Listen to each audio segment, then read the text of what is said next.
ये हमारा tree of life है। विज्ञान की वजह से अब ये मुमकिन है कि हम इस फैमिली ट्री पर पृथ्वी की सारी प्रजातियों को जोड़ पाएं। नजदीकी रिश्तेदार पेड़ की एक ही टहनी पर हैं, जबकि दूर के रिश्तेदार ज्यादा दूर दूर हैं।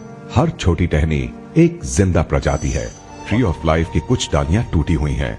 इनमें से बहुत सारी उन 5 बड़े हादसों में टूटी हैं जो जीवन की शुरुआत से अब तक हुए हैं। यहीं कहीं बड़ी तादाद में गायब हुई उन प्रजातियों के स्मारक हैं जिन्हें हॉल्स ऑफ एक्सटिंक्शन कह सकते हैं। आइए मेरे साथ। हॉल्स ऑफ एक्सटिंक्शन में आपका स्वागत है। ट्री ऑफ लाइफ से टूटी डालियों का स्मारक है। आज पृथ्वी पर जितनी भी प्रजातियां हैं, शायद उनसे हजारों गुना खत्म भी हो चुकी हैं। उनमें से ज्यादातर दूसरी प्रजातियों से रोजमर्रा के मुकाबले में खत्म हुई हैं, मगर बहुत सी उन बड़े हादसों में भी साफ हुई हैं जिन्होंने पूरी पृथ्वी पर तबाही फैलाई थी। पिछले 50 करोड़ सालों में ऐसा कुल 5 बार हुआ है। 5 बड़े कत्लेआम जिन्होंने पृथ्वी पर जिंदगी तबाह कर दी। इनमें सबसे बड़ा कत्लेआम करीब 25 करोड़ साल पहले हुआ था, जब पर्मियन युग खत्म हो रहा था। ट्राइलोबाइट्स ढाल वाले ऐसे जानवर थे जो समुद्र की तली में बड़े झुंड बनाकर शिकार करते थे। वो उन पहले जानवरों में से थे जिनकी आंखों में तस्वीरें बन सकती थी। ट्राइलोबाइट्स लंबे अरसे तक जिंदा रहे, करीब 27 करोड़ साल तक। पृथ्वी पर कभी ट्राइलोबाइट्स का ही राज था, मगर अब उनका वजूद ही मिट चुका है। उनके अलावा अनगिनत दूसरी प्रजातियां भी जिंदगी के कैनवस से पूरी तरह साफ हो गईं, क्योंकि एक बहुत ही जबरदस्त हादसा हुआ था।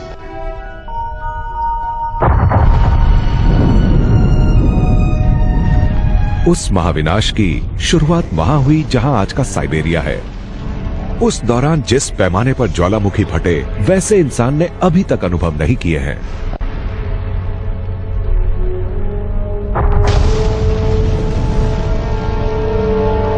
उस वक्त पृथ्वी बहुत अलग थी। यहां एक ही बड़ा महाद्वीप था और एक ही बड़ा समुद्र था। पिघले लावा की बेहिसाब नदियों ने पश्चिमी यूरोप से भी बड़े हिस्से को अपनी आगोश में ले लिया था। धमाके सैकड़ों हजारों सालों तक होते रहे।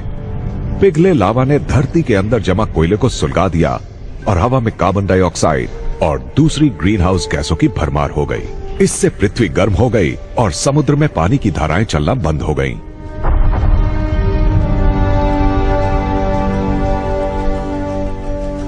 इससे जहरीले बैक्टीरिया तो पनपे, मगर समुद्र में और सब खत्म हो गया। ठहरे हुए पानी में पैदा हुई जानलेवा हाइड्रोजन सल्फाइड गैस हवा में पहुंचने लगी, जिससे जमीन पर रहने वाले ज्यादातर जानवरों का दम घुट गया। पृथ्वी की 90% प्रजातियां खत्म हो गई थी। इसे कहते हैं ग्रेट डाइंग। पृथ्वी पर जिंदगी का तकरीबन पूरी तरह सफाया हो गया था और इससे उबरने में 1 करोड़ से भी ज्यादा साल लग गए। मगर धीरे धीरे नई तरह की जिंदगी ने पर्मियन युग के कत्लेआम से हुई खाली जगह को भर दिया।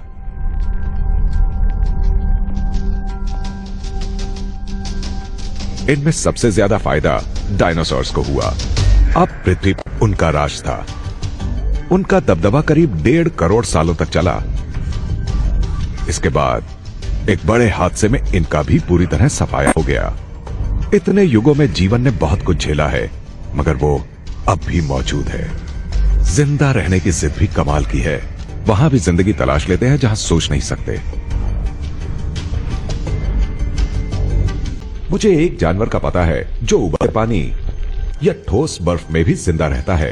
एक भी बूंद पानी के बिना ये 10 साल गुजार सकता है।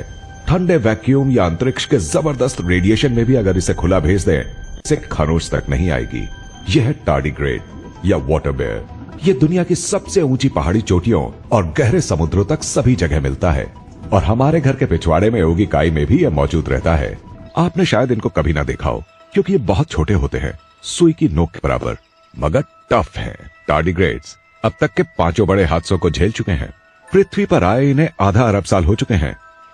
जिंदगी के साथ बहुत शर्तें थी। ये वहीं पनपी जहां न ज्यादा गर्मी थी, न ज्यादा ठंड, न ज्यादा अंधेरा, न ज्यादा नमकीन, एसिडिक या रेडियो एक्टिव माहौल। और चाहे जो हो, पानी तो बहुत जरूरी था, मगर हम गलत थे। टार्डिग्रेड ने साबित कर दिया है कि उन हालातों में भी जिंदा रहा जा सकता है जिनमें जाने पर हम इंसानों की मौत होना तय है। मगर हम में और हमारे ग्रह के सबसे मुश्किल हालातों में पनपने वाली जिंदगी के बीच वही फर्क है जो एक ही थीम के अलग अलग वेरिएशंस में होता है। एक भाषा की बोलियों में होता है। वो भाषा है पृथ्वी के जीवन का जेनेटिक कोड। मगर दूसरी दुनियाओं पर जिंदगी कैसी होगी? उन दुनियाओं में जिनका इतिहास, केमिस्ट्री और विकास पृथ्वी से एकदम जुदा है।